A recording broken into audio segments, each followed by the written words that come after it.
Hello, welcome to Game 7 of Ngober versus CP. This is Game 7, the deciding game. Winner take all, winner wins the whole tournament, the small games tournament. Quite exciting. These players have been evenly matched. Ngober won the first two, CP won 3 in a row, and then Ngober won the next one. CP gets to go first here, so that gives them a slight advantage, especially on an attack-heavy kingdom here. We see Catapult as an attack. Urchin as an attack. So we've got ways we can attack. I don't think Pirate Ship will come into play. Probably not Embargo. Probably not Hideout. I think that you need to play with Storytellers for the draw. Scepter is very powerful with Storyteller. Scepter can function as a village. So if you play Bandit Camp, then Storyteller, you can play Scepter during the Storyteller play and then play Bandit Camp or Storyteller again and do some crazy things like that. It's pretty fun. Bandit Camp gives you these spoils, which end up being +3 cards with Storyteller, so you're pretty happy with that. And obviously you want to get to a Mercenary fairly quickly to trash your shelters. So I think the opening here is just Catapult Urchin. Hope you get lucky and align them. Worst comes to worst, you get a couple of discard attacks off. Honestly, if one player collides them turn 3 or 4 and the other doesn't, that puts them in a pretty commanding decision for the tournament, winning the tournament. So we'll see what happens here. Okay, CP goes for double Urchin. They both go for double Urchin. I really like the Catapult. It's an attack too, and you're about equally as likely to collide them. You're slightly more likely with double Urchin, but if you draw the Urchin, if the Catapult is card, if the Urchin is card 6 and the Catapult is card 1 through 5, you don't collide when you would if they were both Urchins. And you want to start thinning your coppers here because they don't do very much.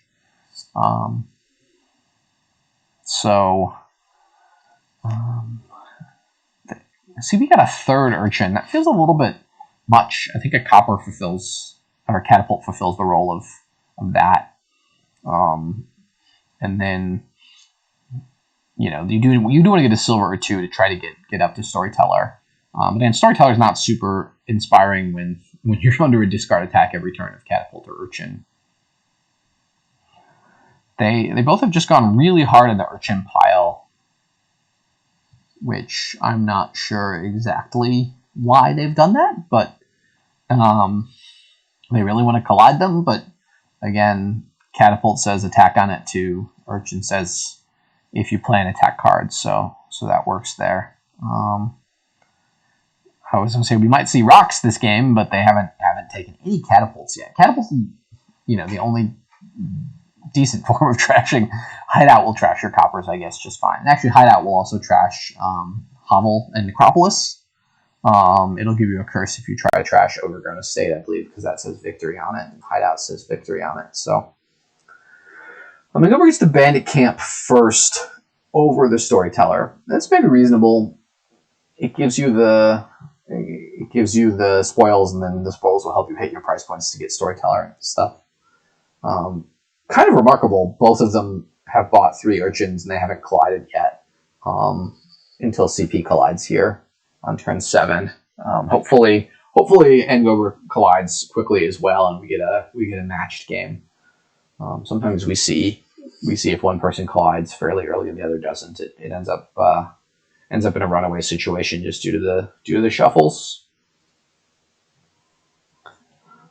So CP's got the Mercenary now. They can pick up another Wishing Well potentially. I still like the Catapult for the deck, even though it's another terminal. They've got at least a village.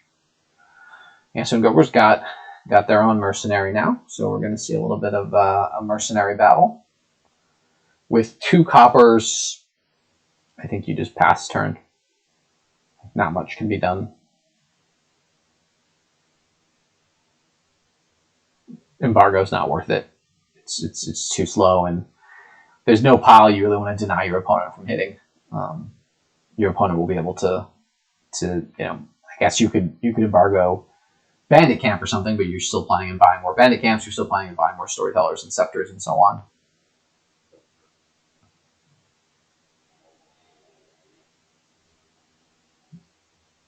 We'll see if they decide to do that or decide to pass. Sometimes it's hard to pass when you're playing Dominion.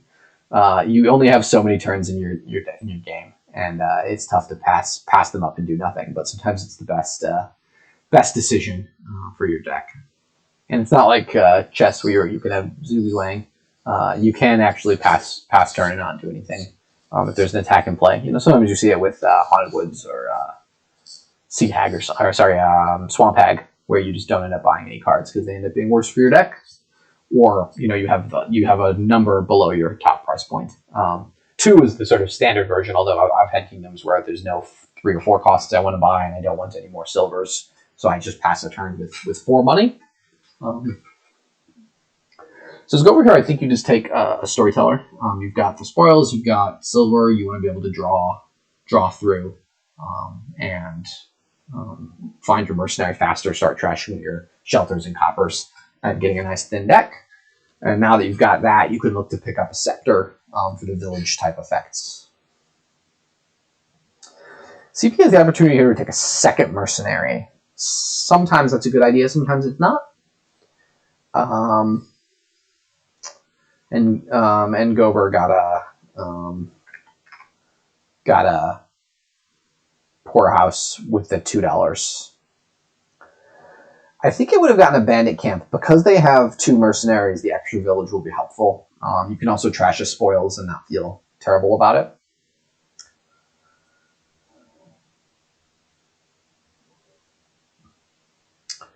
Yeah, wishing well at this point. Wishing for copper is decently likely to work always. And they found their necro, and they've got their mercenary and their hovel, so this is going to be a quite nice turn. They're able to hit a discard attack pretty hard. And even they bottom deck their storyteller, so all this misses, they'll be able to draw now 6 cards into this shuffle.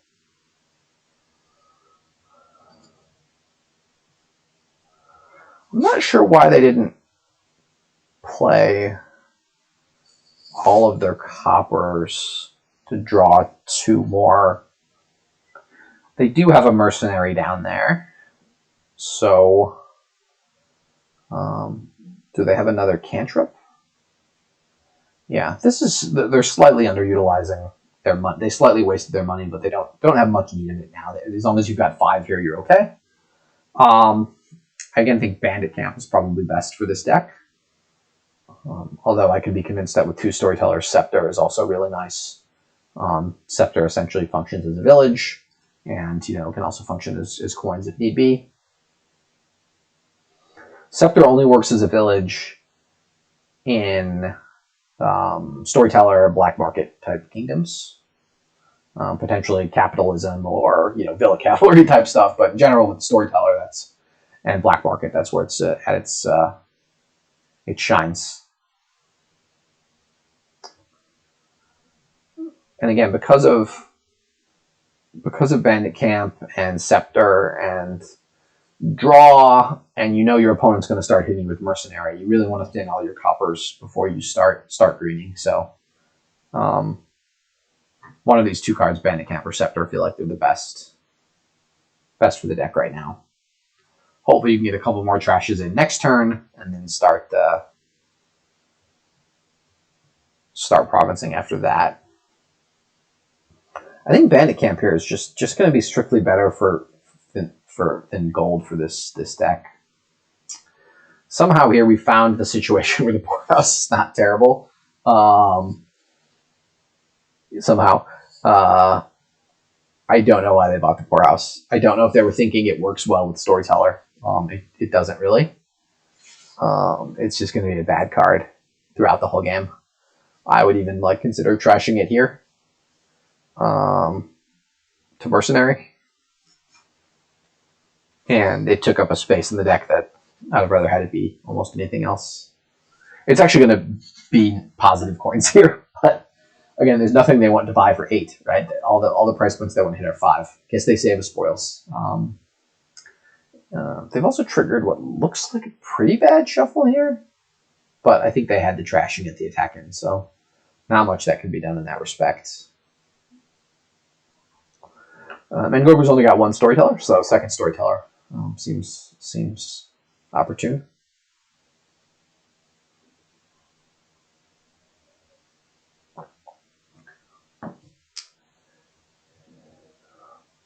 And CP, the gold immediately pays off, although I think other buys would have also paid off. The Scepter notably would not have done much in this starting draw. So now they're going to try to search around and find a village of some sort so they can play both these mercenaries. They have Necropolis down in the bottom couple of cards, as well as, I believe, 4 more coppers in the deck. So they can go ahead and play the Storyteller and draw with both. Yeah, Bandit Camp is quite a bit less susceptible to Pirate Ship. That's fair. It did not occur to me that either player would play with Pirate Ship, but it doesn't seem impossible. So I don't know why they didn't play the silver with the Storyteller. Now they have to trash a silver, and they didn't find their village, so their turn ends here. If they'd just played the silver with the Storyteller, they would have drawn Necropolis and Wishing Well. They could have played Wishing Well and knew they were going to hit a copper, and then gotten the other mercenary playoff, trashing 4 coppers instead of copper silver. Ends up being a much better turn. Yeah, Janos, I said at the beginning of the game I expected both players to open Urchin Catapult, and they both opened essentially triple Urchin silver. And both didn't collide until the 3rd shuffle, so we're in at least a tight game because of that. So we are seeing a little bit of this. Mercenary's a little bit sad because you want to use the coppers to draw with the Storyteller instead of trashing him with Mercenary. I did suggest at a couple points CP pick up a Bandit Camp. Here is CP. I'm playing all 3 of these treasures and hoping to draw into an Necropolis, and then worst comes to worst, I can always use Mercenary to trash a Mercenary. That seems completely fine. So they've got 9 now. We'll see if they actually start greening. Yeah, they're not quite as thin as I wanted them to be when I suggested they start greening, but some of that is self-inflicted the way they've played it out. They seem to be in a pretty solid position compared to where Ngober is. Although Ngober has the Bandit Camp, they're going to get another Bandit Camp here, or perhaps a Scepter.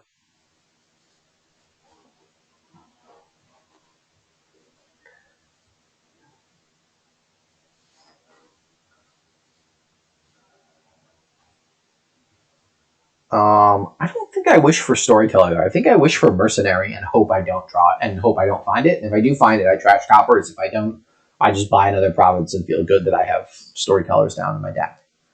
Now that I'm slightly confused. Do they know how Storyteller works as a draw card? They're not playing the golds. They want to be playing these golds with the Storyteller to draw, then they can draw a deck, and they have more silvers down there. They just need to track, how much money's in their deck, but they should not need to not play. They should not be playing these Storytellers really ever as a cantrip. It feels counterproductive.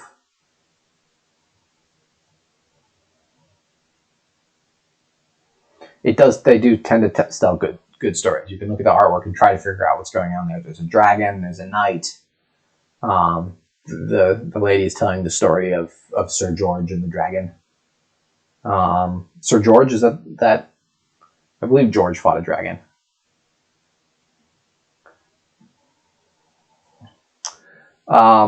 Storyteller lets you play treasures in the turn. Scepter lets you replay actions that are in play. So you can play Scepter as one of your actions with Storyteller in play and replay any action you have in play. So if you have a Wishing Well in play, you can play Scepter during Storyteller to draw a card. And since you already have one action from the Storyteller, the Wishing Well actually acts as a village then. The Scepter actually lets you or play Bandit Camp twice or play Urchin twice. Yeah, so you could play Urchin twice to trash it. You could play Bandit Camp twice to gain another spoils, and again, spoils seem okay in the decks of the Storytellers. A lot of cool stuff.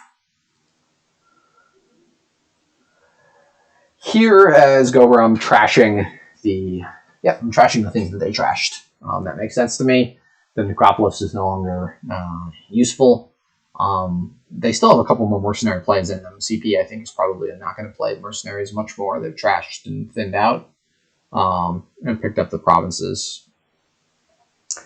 So, yeah, now we see the true sadness of the poorhouse. They had a wishing well in hand. They could have.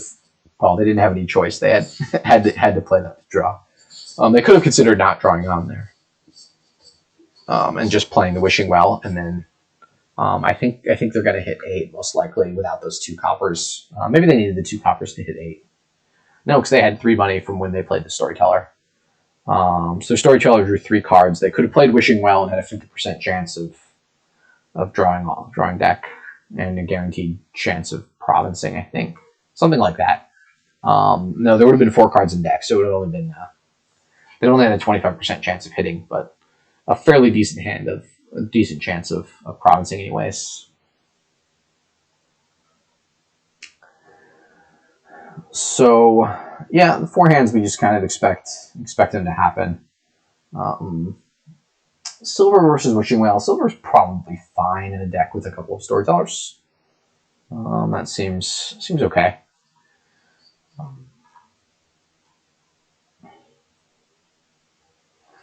I think you play wishing well and wish for some coppers. You still should have at least a couple in the deck.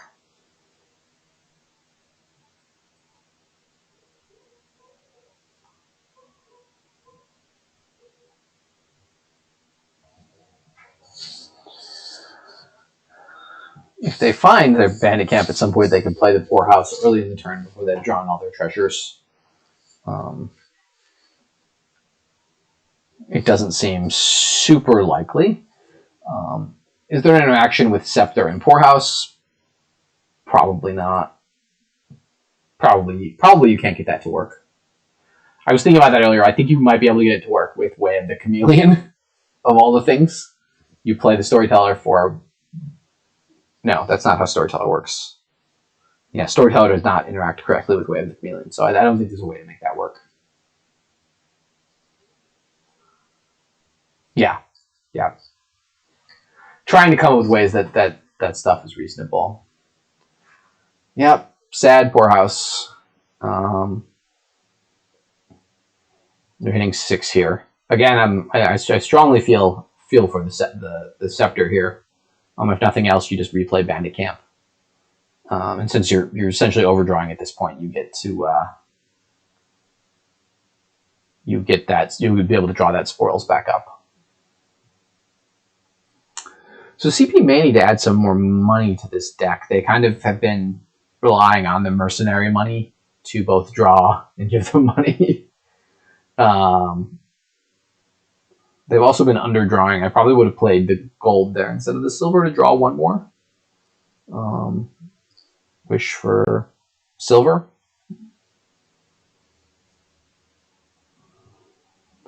And so yeah, now they can play the Urchin and play the Wishing Well and wish for either silver or province, depending on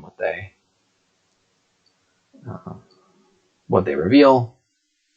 So yeah, the last card's province, so they can. Oh, yeah. So that's just sort of easy. You can pause there and say, what do I have? Well, I have 2 provinces because I have 12 victory points, and I've only got 1 in hand. So the bottom card must be a province. And here I think you just buy a gold. You could trash Necro Silver and buy a gold. I don't know. I think that's probably worse. I don't feel super strongly about it, but I feel like that's probably worse. They just bought that silver. And, having... Yeah, sure. So Bandit Camp. They've already bought golds, so in my mind, they're got to be buying more golds over Bandit Camps. But certainly I feel like I said when they bought their first gold that I would have rather had it be a Bandit Camp.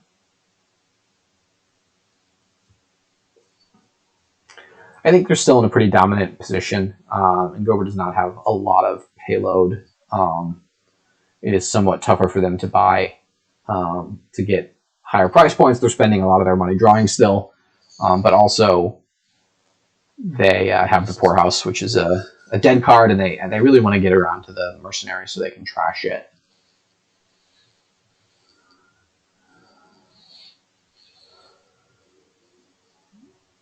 So here they can play the Poorhouse Storyteller. That doesn't make any sense. So the bottom two cards in the discard are Mercenary. They discarded Mercenary, a Province, and a Spoils. So probably they can play like Storyteller Copper to draw 2 and hopefully hit or they could play Poorhouse Storyteller to draw 2. That makes more sense. Yeah, I suppose this line, this line makes a lot of sense. The way they worked it out, they're going to get to trash Poorhouse Copper, and hit 8, be able to get a Province. Again, they feel like they're just barely drawing deck and getting around and hitting exactly 8 money with the trash. Next turn, it's going to be really tough for them to hit 8 again. And yeah, JCK in the chat figured that line out before I did. I was going through all the possible lines. Eventually, I would have tried that one, hopefully. So I think CP's not doing it. I would just play the Storyteller, play both those treasures, and say I'm gonna get a big draw to start with, and then I can plan my turn out a little bit more carefully. A couple of times they've not played all the treasures and they've underdrawn. Here it doesn't matter. They hit the 8, so they can just buy a Province. But I think the bottom 2 cards are not particularly good.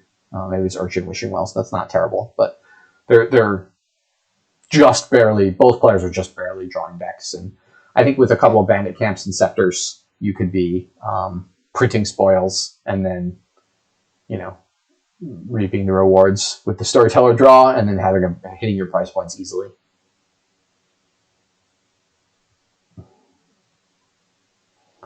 Yeah, Ngober, I think, is doing the right thing with the Storyteller. Unfortunately, they built just a little bit slower. They had that Poorhouse turn, which was a little bit counterproductive. And they're just 2 provinces behind now. It's going to be tough for them to catch up if CP doesn't dud. And again, for those in Spec Chat who joined us, it's game 7 of the Small Games tournament. So they've split 6 games. This match has gone on for about 5 days now. So an epic match, well suited to a finals of a tournament, although there was a small break in there. I don't think my voice would hold up for a multiple day match. Yeah, so we see with these spoils, they are very, very effective. You can draw back around and get them every turn.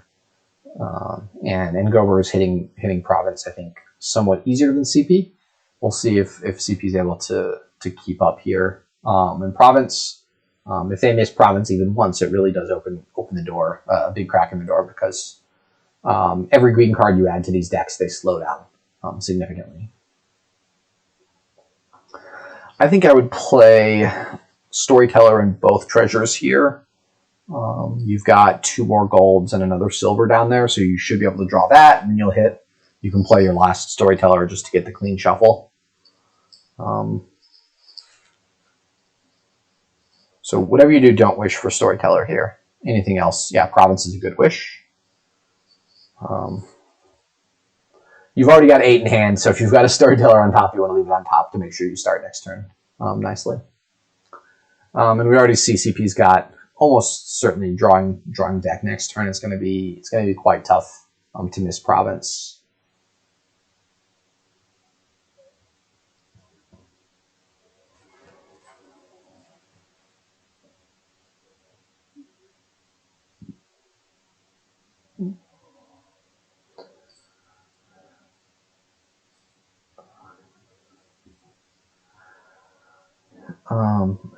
Yeah, this unfortunately is a dud turn for Ngober. This will happen with these decks sometimes. Unfortunately, their high value treasures are at the bottom couple cards of the deck, and they found both their Provinces and their Mercenary, which are dead cards. Not much for them to do now. They can pick up silver, say. Estate feels a little bit premature. I don't think the game is going to go into like estate mode. And here CP can, I guess, just Province and know that their next turn is likely going to be pretty bad, but they're okay with that given that they're up 3 provinces. And here we see Ngober finding all the treasures they missed last turn, but now they can't even buy a province. So a little bit sad ending to this. They can save the spoils and buy a duchy, and again, they're hoping for multi-turn duds, which is possible given the makeup of these decks, the amount of green cards. The Wishing Wells are a lot less likely to hit, especially in this turn where you've got the most common card, Province, in hand. I do know that there is at least one more silver down there. There might be 2 more silvers down there. And they can just buy, again, probably just buy a silver here. Your goal is to hit Province one more time. It's not to get to 50% BP here. If you buy another silver, you're pretty likely to hit Province the next 2 turns. And all that Ngober can do is buy single duchies and hope to catch up that way, which will take, 4 turns of you missing duchy. So it looks like at the end, CP is going to carry the day. And after a slow start and then a rolling off win streak in the middle, is going to pick up this last game to win the small games tournament.